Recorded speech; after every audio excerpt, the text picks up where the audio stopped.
I've been thinking of doing this segment for quite some time. You know, the good, the bad, and the ugly of integration. I've been having that on my mind for quite some time because it's not all good. It's not all good. It's something that many of our ancestors fought for. And I hate to even use ancestors because that makes it feel so ancient, like it's was biblical times or something that they were fighting for. No, some of your grandparents fought for this. Hell, if you're old enough, some of your parents fought for this. And there's some good to it, but there's also some bad, and there's also some ugly. So I want to talk to y'all about that today.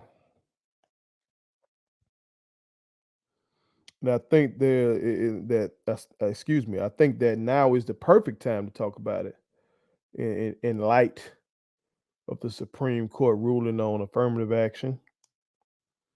And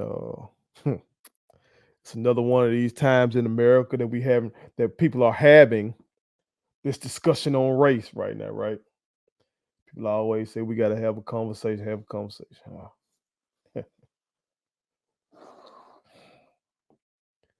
Well, let me contribute to the conversation. Um, and give y'all real ones around the world something to think about. Okay. Let's start with the good. The good thing about integration from the perspective of black people, okay? All of this, of course, is from the perspective of my people, black people. The good thing about integration is that it makes it harder um, for racists to systematically discriminate against us when we are in integrated settings.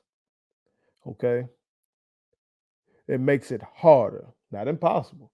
It makes it harder because when we're in integrated settings, if you harm us, you are also harming your own. You feel me? Uh, I'll give you an example. Two examples, matter of fact. Let's start with the neighborhood I grew up in. I'm from a little town called Canton, Mississippi. Um, about 15, 20 minutes north of Jackson, Mississippi, which is the capital of Mississippi. On my side of town, my side of the railroad tracks, completely black when I was growing up. Now it's black and Hispanic, but when I was growing up, completely black. I knew one white person on my side of town, and that was a white woman who was married to a black man. Okay. Um, and .7 miles from where I grew up, I measured this out a couple weeks ago. .7 miles from my home, there was a cesspool. A cesspool. You know where all the shit and all the urine goes. When you flush the toilet, it goes somewhere. The goddamn cesspool was .7 miles from my house. Less than a mile from my house. Basically half a mile. Walking distance from my home. From my home. See, these motherfuckers want to put that in no white neighborhood. They would not have done that. You hear people talk about environmental racism, there it is. They would not have done that. But since we're segregated, they knew they weren't affecting anyone but black people. So they didn't give a fuck. See how easy they made it for them to harm us like that? They knew they weren't harming their own because of segregation. Now the cesspool is no longer there. They put a grocery store in the spot where the cesspool used to be. You can't make this shit up. Anybody who's from where I'm from, they can vouch for this shit. They know it. Can't make this shit up. Here another example.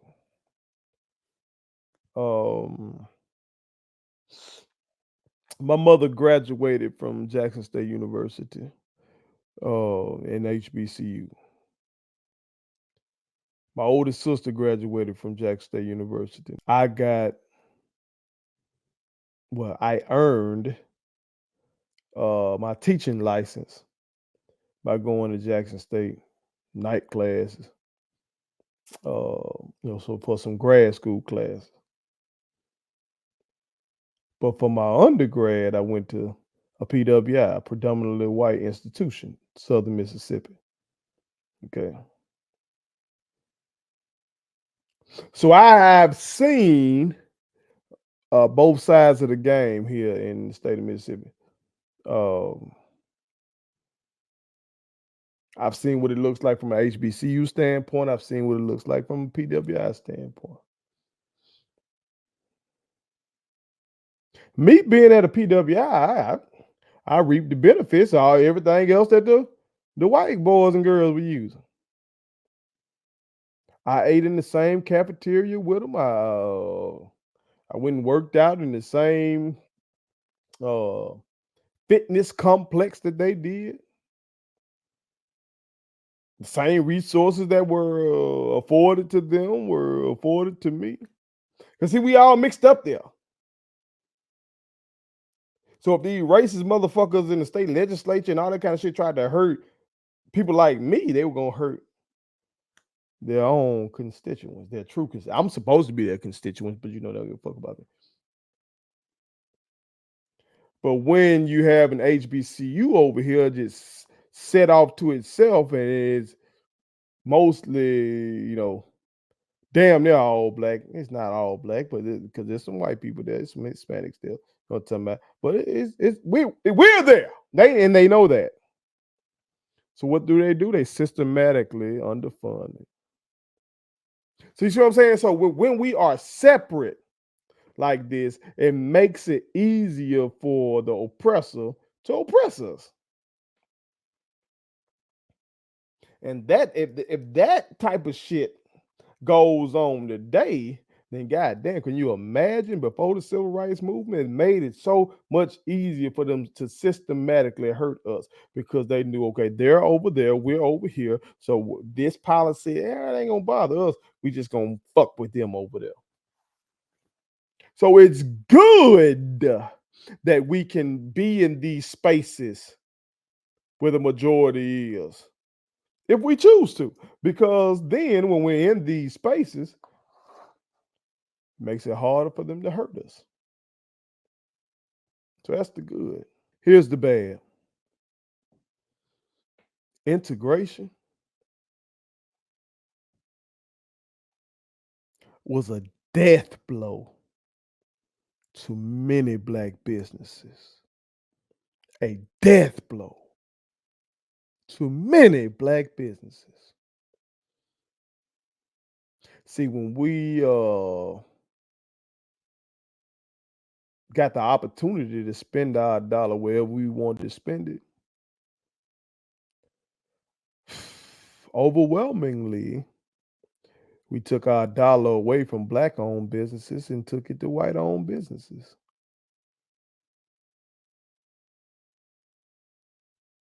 Uh, Again, referencing my hometown where I'm from, the little street we call Hickory Street. We call this area the Hollow. Based on what my mother and my grandmother told me, this used to be a flourishing part of our city for black people because you couldn't go nowhere else, goddamn it, and do no shopping or partying and nothing like that. So this street was where, it was a thriving little district for black people. And it's just a little street, it's a little town.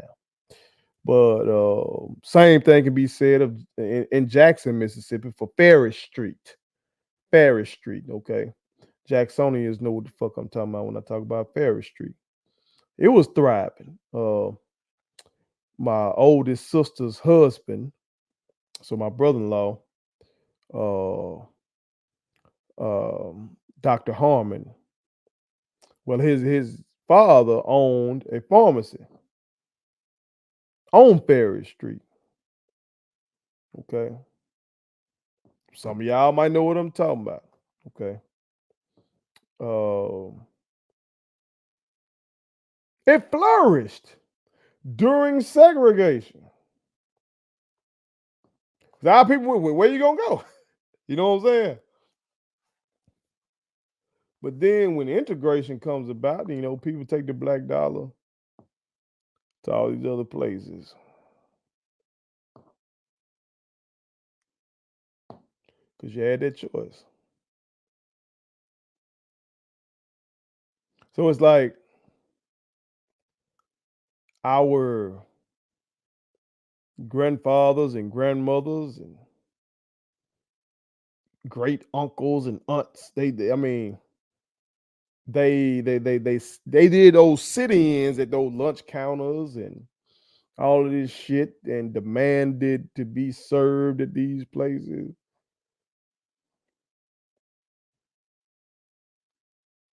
Basically, they were demanding that those people accept their dollars.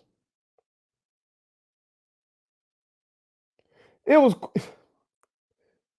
that part of segregation was so fucking ignorant that motherfuckers would decline your dollar because of you black. Motherfucker, you making yourself poorer. Why the hell would you decline somebody money? Just because they black, you don't want to get them a motherfucking cheeseburger. You know what I'm saying? That's stupid. But then once the Civil Rights Act came down and they had to stop all that bullshit, that does not mean that some of these people's, many of these people's mindset changed. It didn't mean that they stopped hating you. It just means that hey, by law, they were forced to accept your dollar.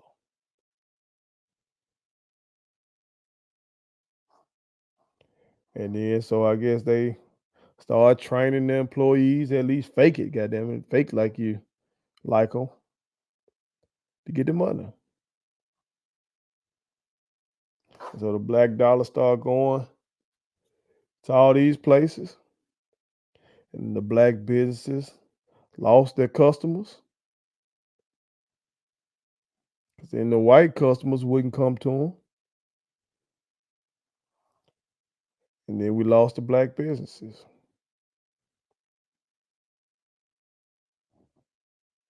That's part of the reason why the racial wealth gap hasn't closed. Some would say shit, the motherfucker is grown since the civil rights movement because of that.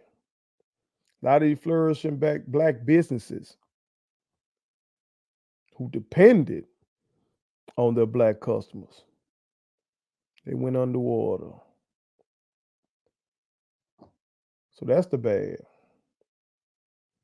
Um, am I saying that it should have stayed to where we didn't have a choice of where we wanted to go? Hell no, I'm not saying that because that was dehumanizing. That was dehumanizing. Uh, Imagine having to tell your child you can't go in there because you're black.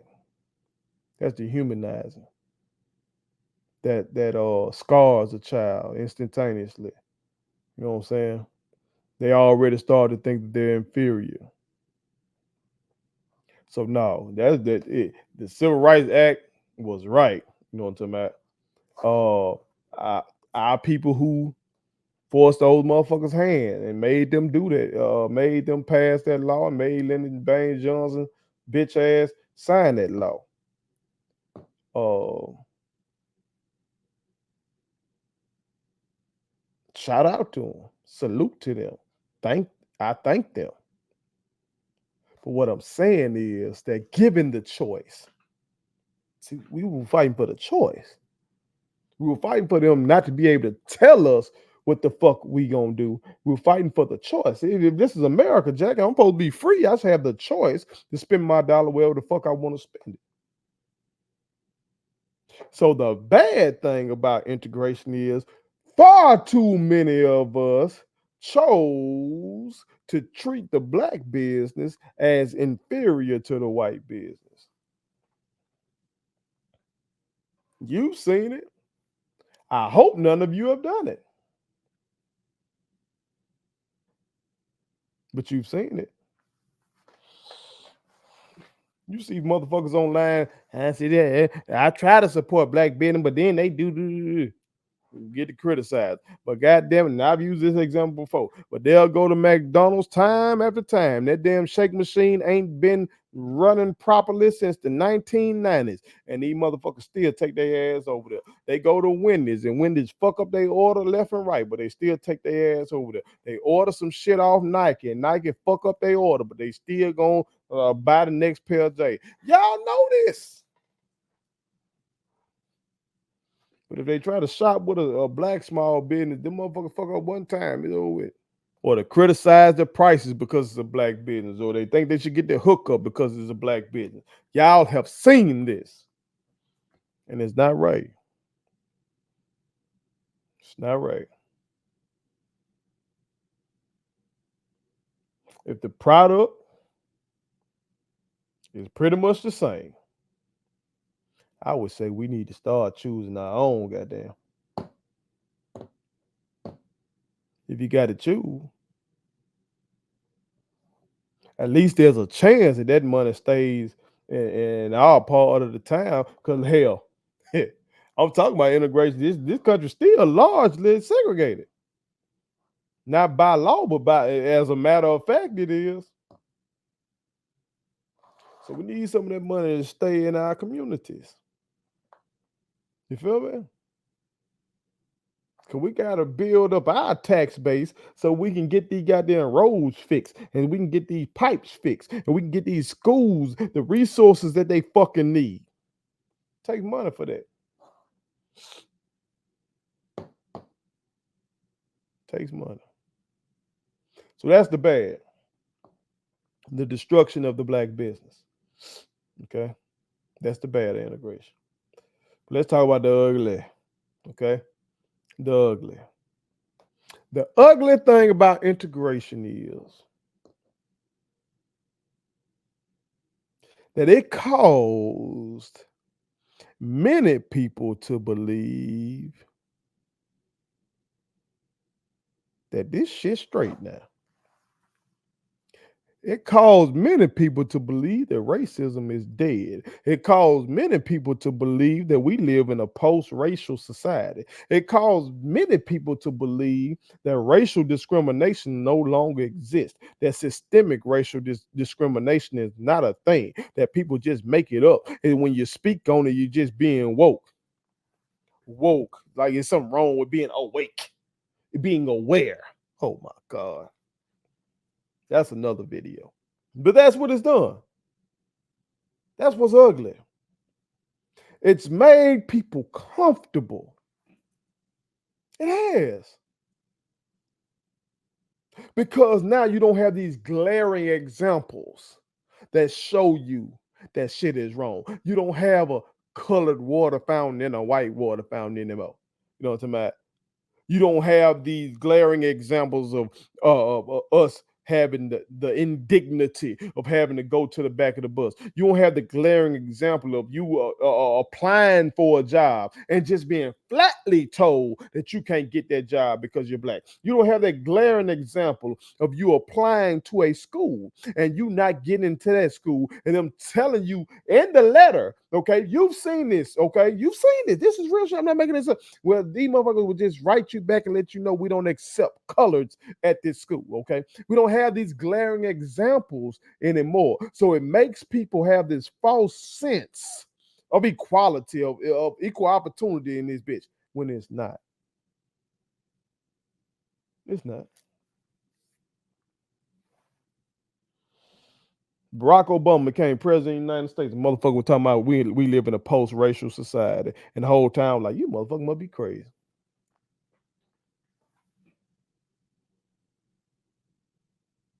This ain't hindsight is 2020. I said that shit in '08. You motherfucker must be crazy. Crazy. This shit ain't sweet. Shit ain't sweet. And see, we need to know that it's fucked up. You can't solve a problem. You can't fix a problem without acknowledging that there is a problem. And right now in America, you got half the country that won't even acknowledge that there's a problem. You know, at least back then, the problem was so glaring that anybody with some sense could see, okay, yeah, that's fucked up.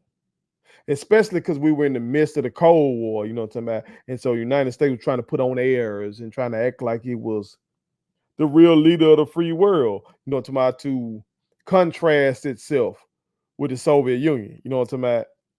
So that's part of the reason why they passed all them fucking laws and shit. Don't get it twisted. You know what I'm talking about? 'Cause Dr. King and all these people, civil rights activists, Malcolm X, you know what I'm talking about, human rights activists, talking about taking them to the goddamn world court, taking that shit to the UN, you know what I'm talking about? They were putting the United States on blast globally at a time when the United States was fighting for the hearts and minds of all these third world or developing countries around the world to try to side with the US instead of fucking with the Soviet Union. So it was like you had to try to do something to break down or take down these glaring examples of racial inequality because the Soviets would use that shit in their propaganda against the United States. Well, now it's subtle. Now you don't see it unless it's a cop killing that goes viral.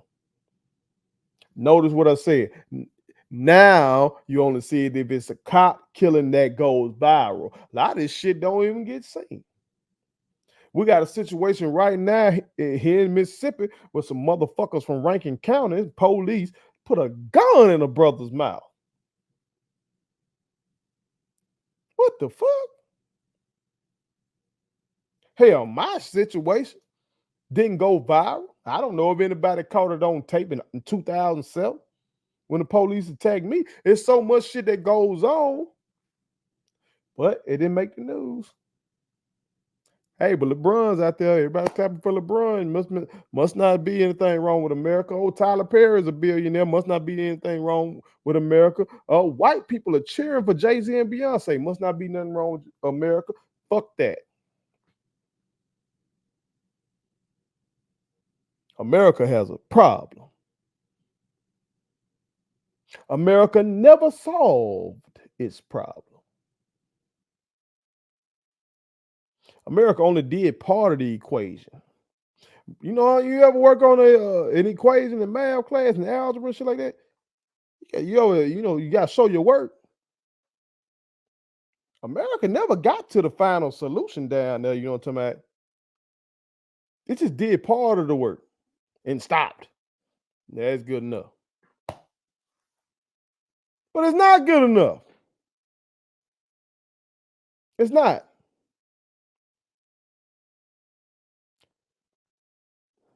It, as Dr. King even said, if he would like to bastardize um, Dr. King's rhetoric and try to sanitize him like he was just on some. Uh, he wanted everybody at the table of brotherhood shit. That man also knew we needed some money. He knew, and I'm paraphrasing here, but he basically said that uh, it doesn't matter if I have uh the opportunity to sit wherever I want to sit on the bus if I can't pay bus fare. It doesn't matter if I have the opportunity to buy whatever house I want to buy if I can't afford the fucking house. We need some money. As I've said before, the March on Washington that he did, we did the I Have a Dream speech. The name of that shit fully was the March on Washington for Jobs and Freedom. So these motherfuckers that took these damn colored and whites only signs down, and you can go and spend your money wherever you want to spend and shit like that. And you can go to these schools, especially if you can play ball. You can go to these schools and shit, and you can even become president or vice president of the United States if you play the politics right. And Barack and Kamala Harris played the politics right. You can do all these things. We still ain't got no motherfucking money. The masses still ain't got shit,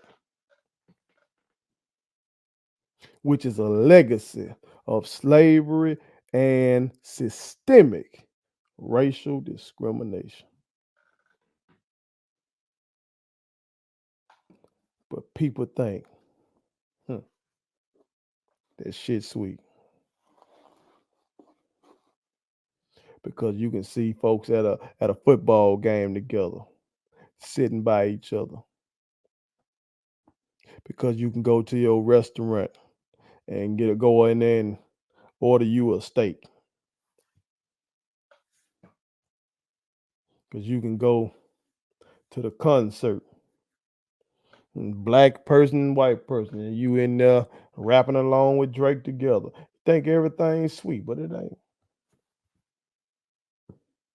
It's ugly when you have a problem and you can't even see it. Think about somebody in your life that they got some fucking issues, but they don't even see it. It's a shame, man. That's how America is. That's how America is.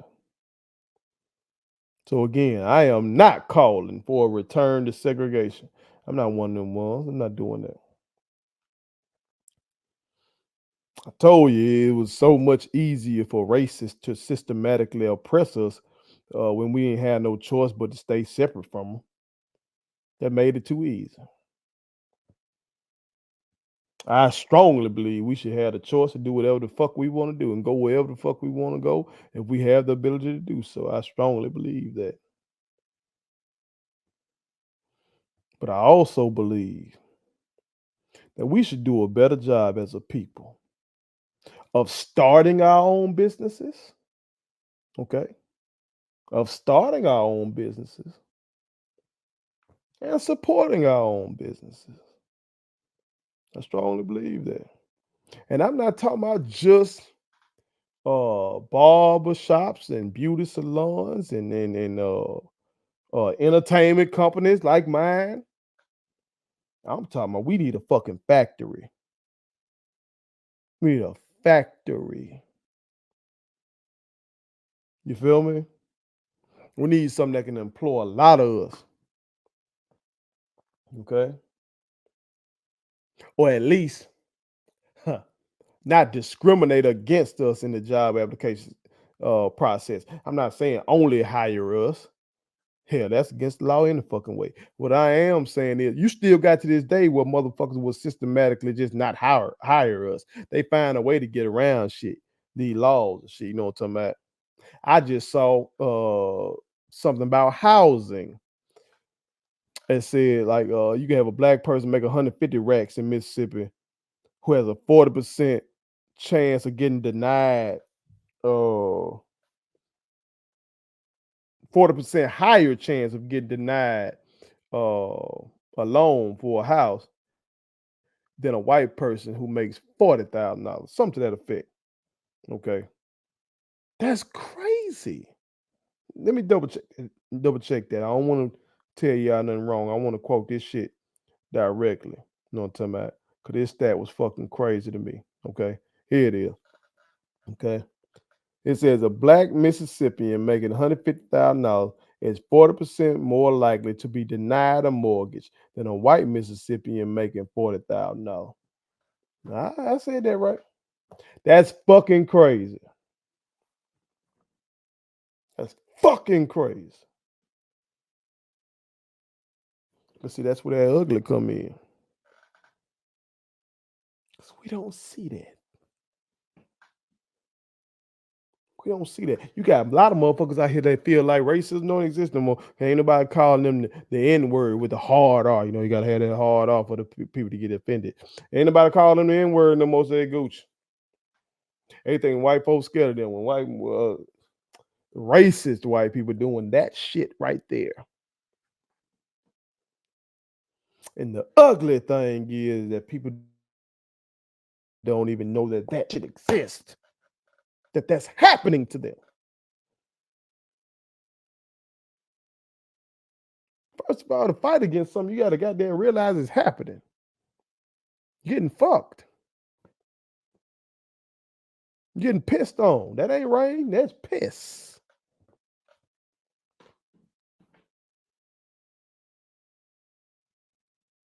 So stand up. Start with yourself. Start with your family. And let's do better. I appreciate y'all. I love y'all. As always. One. Thank you so much for watching my daddy's YouTube channel. Make sure you like, share, and turn on your post notifications. Okay, how do I do it?